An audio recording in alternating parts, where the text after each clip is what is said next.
Good morning, PBL world. Wow, from around the world. So I am thrilled to be here, and I want to preface this by saying yesterday I actually saw a redwood tree. And that's rather remarkable because some people think I'm a farmer. I'm not, but you know, at 50-something, to get out and see a redwood tree is phenomenal. Because I am from New York City, and I come from this little slice, and you can watch the PowerPoint instead of me, of New York City, that little yellow slice of paradise with our own version of redwood trees, really tall things. And let me show you what they are. 40% of the city's waste, 100% of the Bronx waste, a sewage treatment plant, a sewage pelletizing plant, 4 electrical power plants, and 60,000 diesel trucks in my little slice of paradise, home. So, some people think that people like me and my children are literally, and we are, the canaries in the coal mine. And this is what we face every single day. No wonder it's not always a sunny day on Mr. Ritz's street. But I'm out to change that. So I'm here to open your eyes to a new way of thinking. And I want you to think about the way you're thinking. You're going to get dizzy, and I'm going to talk fast, and I'm going to talk faster. Because I'm here to ask you, is the glass half empty or is it half full? Good. But I want better. Can someone expand? Teacher talk, can we expand upon that, please? See, because I believe this glass is 100% full. 100% full of two things that my kids, your kids, and no matter where you live around the world, people desperately need. Clean air and clean water. So I want to introduce you to this concept that I call endless resourcefulness. It involves taking garbage and turning it into something productive. Soda labels into this. We do all kinds of upsourcing and upcycling. I'm a parent. I'm a resident. And I am this absolutely insurgent educator. And if there's one message I can get to you in doing your projects, it's about being insurgent. We have got to attack the problems in front of us with a sense of insurgency. And with that, I have this fundamental belief that kids should not have to leave their neighborhoods to live, learn, and earn in a better one. That we can build concentric circles of success right where we live. Imagine that. And I have this belief that if kids bring their body, if I can get to them, their brain will follow. No body, no brain, but body, some brain. More body, more brain. And that's the basic premise with which I operate. And the sad reality is, I heard Jerome Ringo say this 3 years ago, but no one's even playing Nintendo anymore. Like, you know, Nintendo? What is Nintendo? But in my 30-something years of teaching, I've seen kids getting bigger. I have 200-pound fifth graders, and not some, many. They're sicker. The emergency room is the primary source of health care for so many of my kids, and that's not healthy for anybody. 70% of the kids who I see labeled learning disabled would not be if their parents simply had access to prenatal nutrition. That's a problem we can solve tomorrow, efficaciously. So these are the reality of my neighborhood, and some people say, oh, such lemons, but I believe it's a great opportunity to make a wonderful lemonade. And the sad reality is, my K-12 school, whether by default or design, and that's probably a whole nother talk, is 2 blocks up and 2 blocks in from that. So that's what my kids walk past every day to go to school. And as jobs continue to leave my community, this country, and energy is imported in, is it any wonder that so many cities are really referred to as deserts, food deserts, job deserts? And I'm out to change that. So the one thing that we know, the one constant that we know is change. So while people think constant equals change, change has really become the new constant. And that's the beauty of this conversation here, because project-based learning is an evolutionary change. It is so cool. And while we're always told to spend, that consumers are the new sustainers, really, sustainers will be the new consumers. People who can think, people who can collaborate, people who can work together. I mean, if you spent your way into a recovery, please let me know and see me after. I'd love to talk to you and get your special secret. So, you know, some people believe in safe. I believe in transformational. And we talk about sustainability being, you know, this big goal. For me, sustainability is the starting point. Because if you ask me how my relationship is with my wife and my students, and I told you sustainable, well, that's not really aspirational. I want transformational. I want inclusive. That's what I want. So when I learned that I could put 700 plants, tomato plants, on a wall not bigger than the size of this stage, only 1 foot deep, that to me was interesting. That to me was inspiring. And that to me, in a community that had no food, was very inspirational and aspirational. But it all starts with kids, and it all starts with seeds. And it all starts in classrooms. So my kids, 100% of my kids are either IEP, ELL learners. I have the highest percentage of homeless kids, HIV-positive kids in all of New York City. More than 50% of my kids don't know where they're going home to. That's a tough group to make lemonade with, but I love it. And these are my parks. These are my schoolyards. These are our playgrounds. A great place to be if you're a stray bullet or a broken bottle. But in this age and era of let's move, well, there's not a lot of movement going on there. So the focus of what I do and why I'm here today is because I'm hoping that my reach will exceed my grasp and I can inspire you guys to do something big. Do something small, because doing something small really gets big quick, and we'll talk about that.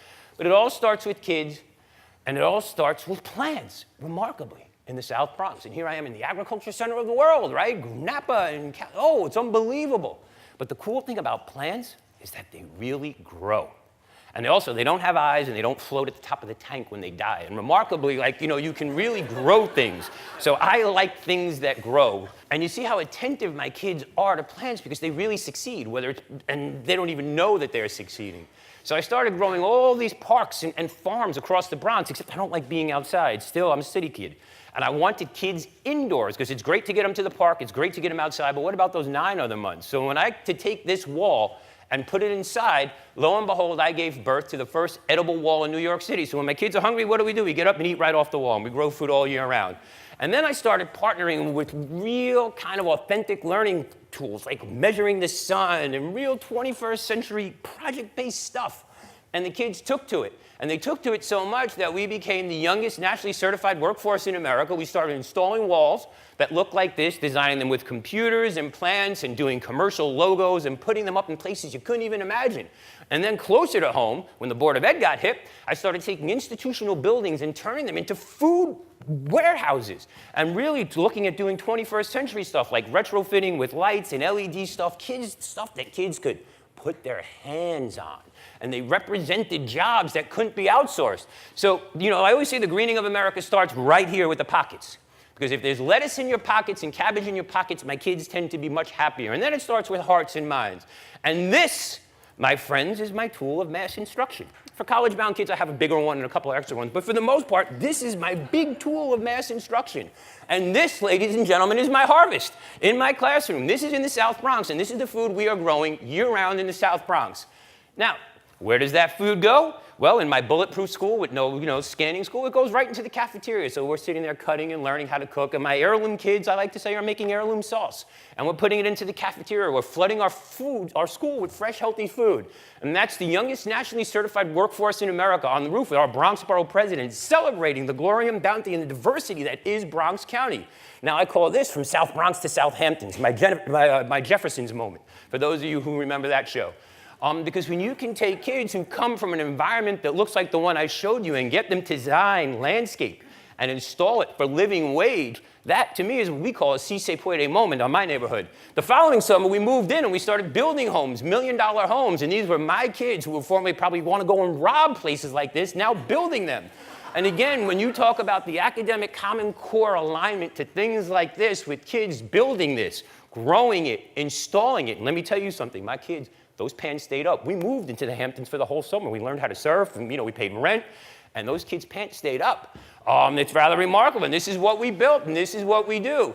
But with sedum that we're growing in classrooms that kids never imagined before. So you may ask yourself, what does a wall like this really do for kids besides changing mindsets and landscapes? Well, it really teaches them about things they've never imagined before.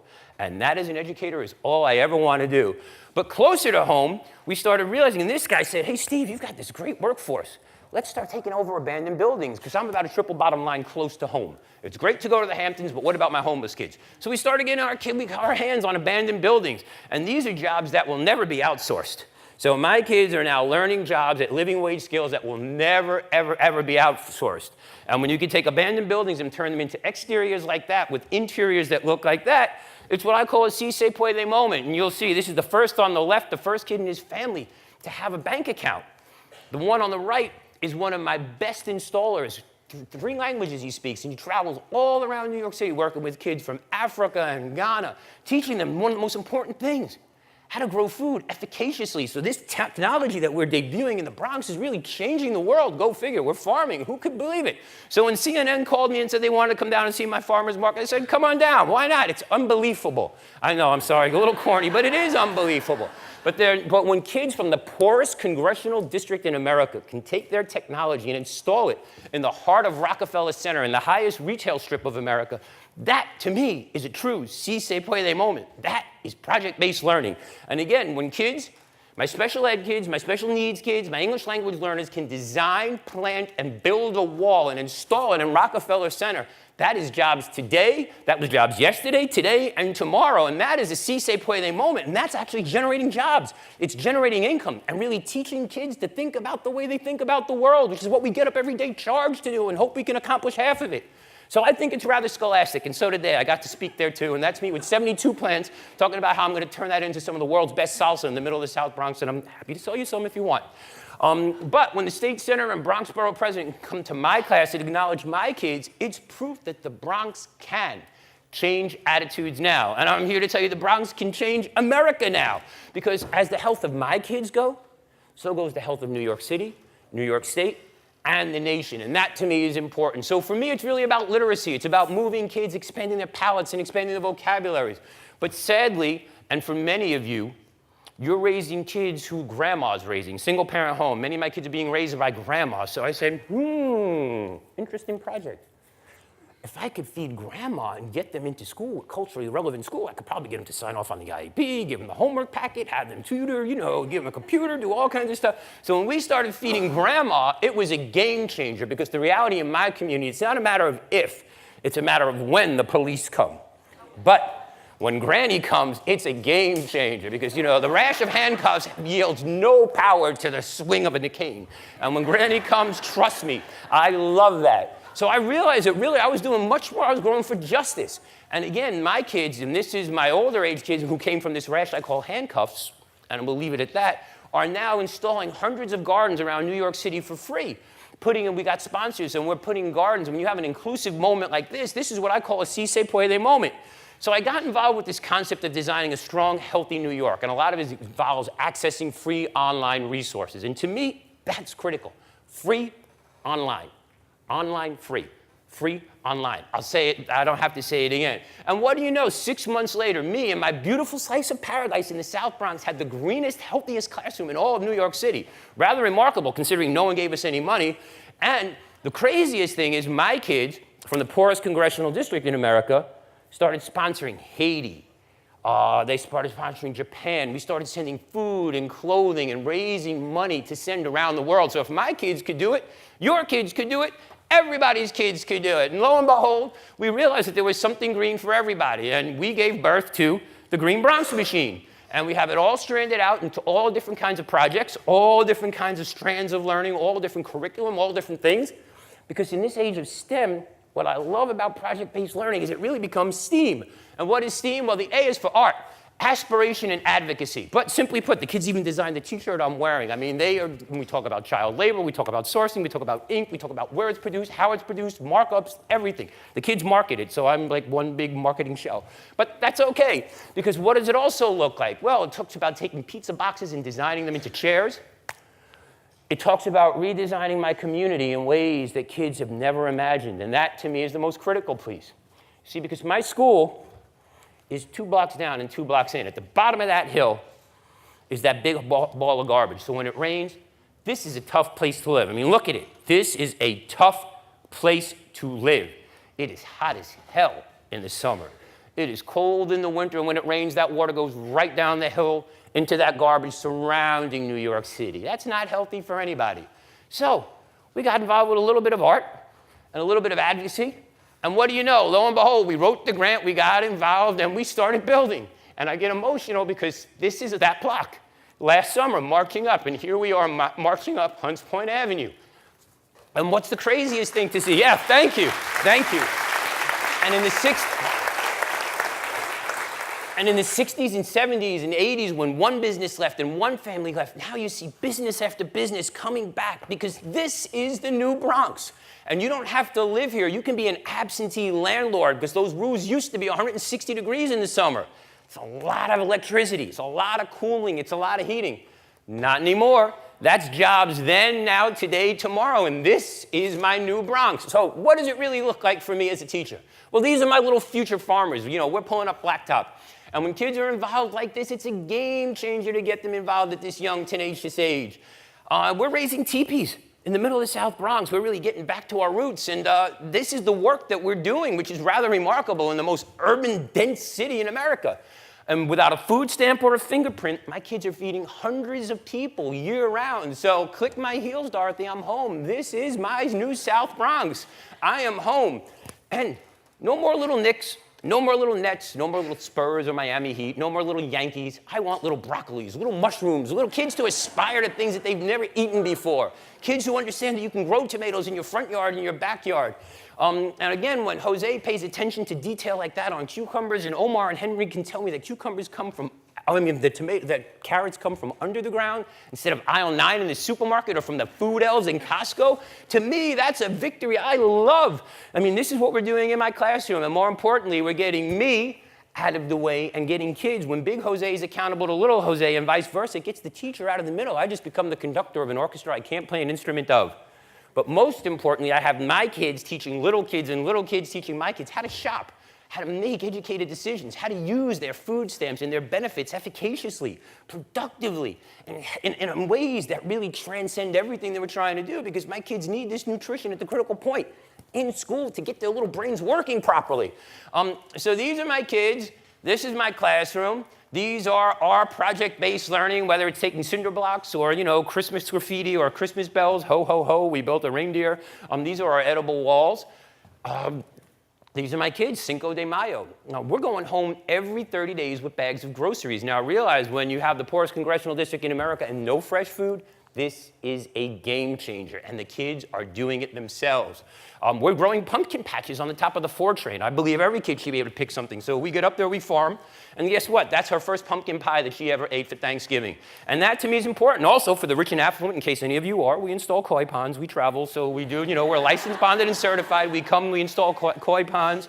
I'm growing corn in the middle of Fordham Road, which is the busiest retail strip in the South Bronx, just to create awareness. We're taking garbage and turning it into ways for kids to reconfigure the way they interact with their environment, window farming in ways you've never imagined. Now, I don't expect every kid to be a farmer. I don't. But I expect them to read about it, write about it, blog about it, offer outstanding customer service, and be engaged in ways that they never have been. And man, oh man, are they. And I got to tell you, it's really cool to see kids pollinating plants instead of each other, and I'll leave it at that. So these are the kids. That's my classroom. Where does the food go? 0 miles to plate, straight into the cafeteria. How cool is that? Instead of like a tater tot.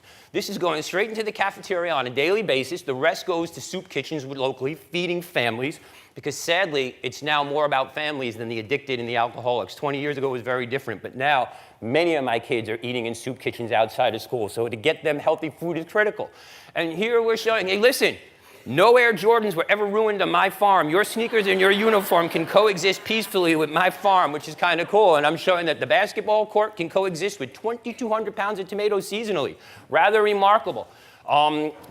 Black field, brown field, toxic waste field, cement background. I'm proving that you can grow food and sell it in ways you've never imagined. My flower sales put the bake sale to shame in ways that make dollars and so much more sense. I've got special need kids growing thousands of flowers. We sell out, we take orders year round.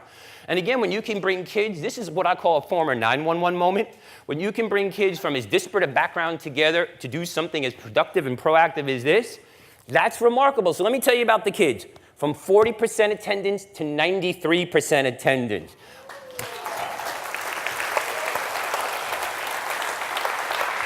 100% of my kids, as we speak, are either in college or working at a living wage job. That, to me, happy kids, happy families. Behold the glory and bounty that is Bronx County. I mean, it's remarkable. I grow 7 kinds of mint in my class, and when I give it to the kids to eat, they're like, "Mister, you can make gum out of this, or candy." You think? I tend to think mojitos, but that's a whole nother story. But that's, you know, this is my urban farming lemonade. And what do? We put it in a pot. Now, there's this big myth going on. See, because cheap food is so expensive. Cheap food is really so expensive, and we see it proliferating and flooding our communities. But there's this myth that people don't want healthy food. Well, I'm here to tell you, if you grow it and sell it, we sell out every day. And these are my kids selling out every day. And now, in the spirit of project-based learning, we're looking at new technologies, ways to grow food incredulously and keeping records and keeping data. I like to say the borough that gave birth to baggy pants and funky fresh beats, wherever the hip-hop guy is, Sam. We are now home to organically grown red ones in the South Bronx, and we're looking at ways to reconfigure our environment that get kids involved and engaged in ways you've never imagined. And I'm not even a farmer.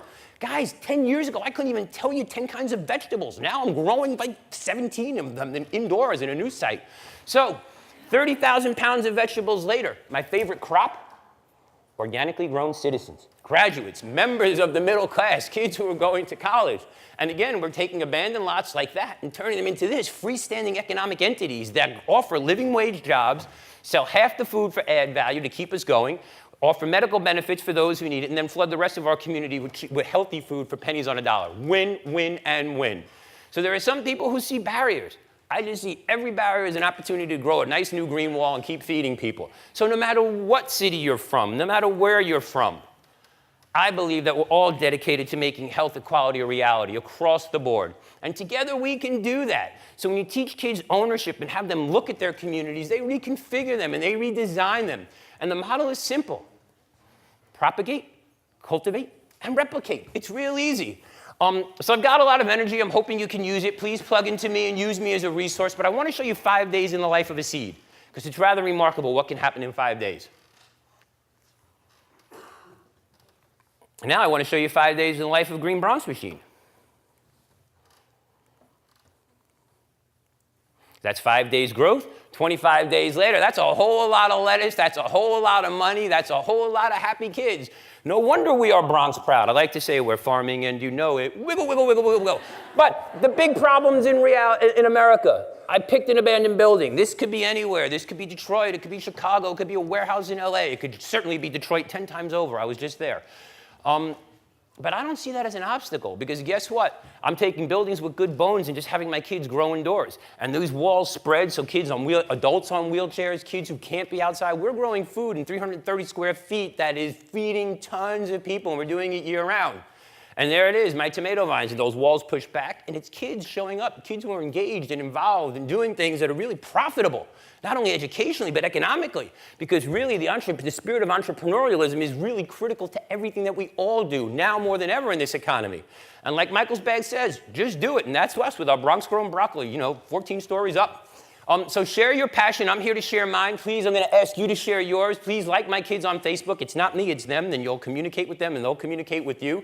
Follow us on Twitter. I do have a TED Talk, Stephen Ritz, Growing Green in the South Bronx. Please check it out. Check it to send it to everyone you see. But most importantly, get the biggest bully out of public schools. This we can do tomorrow, people. This needs to go tomorrow. The biggest bully is not the principal. It's not the girls with the tattoos or the boys with the big mustache. It is this. This is what is killing our kids. It's what's killing our culture, and this can go tomorrow.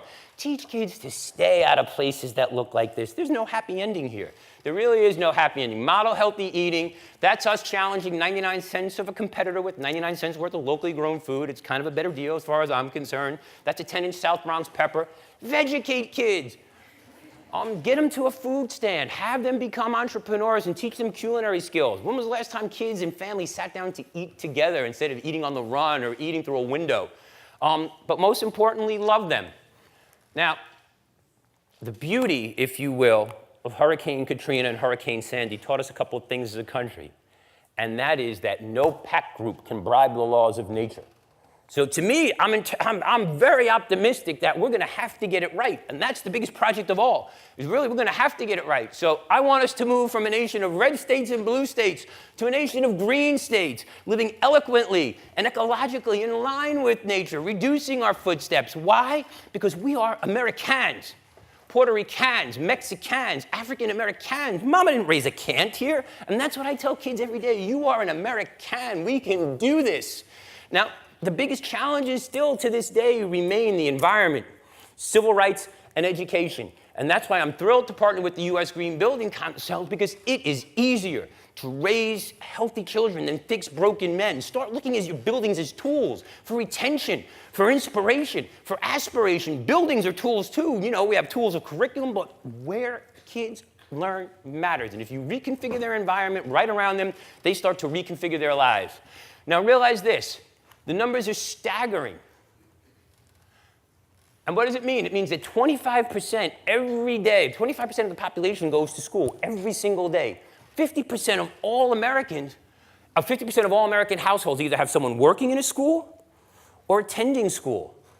72% of all Americans are committed to green schools in this generation, and 82% of all Americans are more likely to do business with a company that supports public education than not.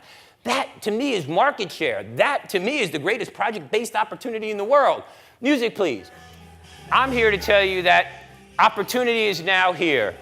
So I want to share with you my big idea, and it's simple. I don't need another blue ribbon commission to tell me what's wrong with public education, and I don't need another 12-point management plan. I need committed partners, people who are willing to show kids that the sky is the limit, that together we can win, win, and win. Now, this little guy has put a lens on sustainability that's remarkable, and 45, 50 years later, everybody's still talking about him. So, even though we're all little tadpoles, I want you to take that big green leap. I want you to get out there and take a big green leap. Embrace your outer green roof. That's me in the middle of Harlem growing corn. Embrace you're in a greenhouse. That's me in the South Bronx in just a little greenhouse on a slab of cement.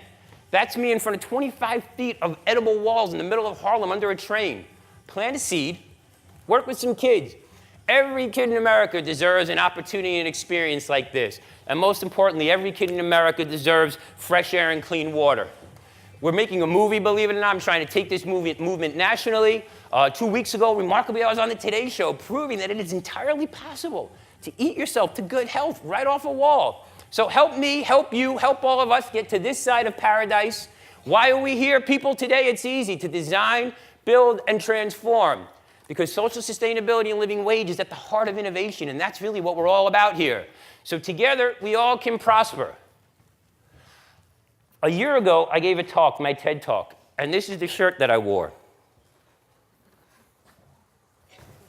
So I have gone from impossible, ladies and gentlemen, to I'm possible, 120 pounds later. And if I can do it with the food that my kids and I are growing, so can you. Thank you.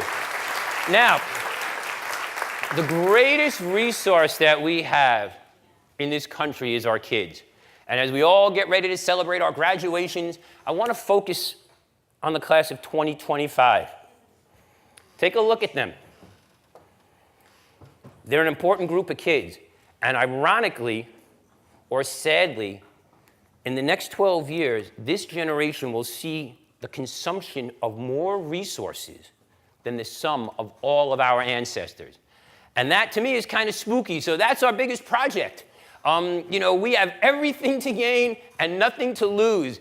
But we need you to grow the biggest pumpkin ever. And that's really why I'm here, to inspire you to get out there and whatever your pumpkin is, grow the biggest one ever.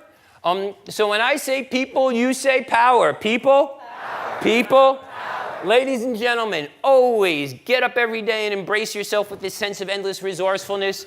Most importantly, no matter where your trip takes you, and mine is taking me from the South Bronx right here to beautiful Napa, California. Go figure. God bless. It's gorgeous. Please take time to smell the flowers, especially if you and your students have grown them. I'm Steve Ritz. I got passion for my plants, and I'm not afraid to show it. I'm from Green Bronx Machine. I'm urban farming, and you know it. Thanks much, and have a wonderful conference. Thank you kindly.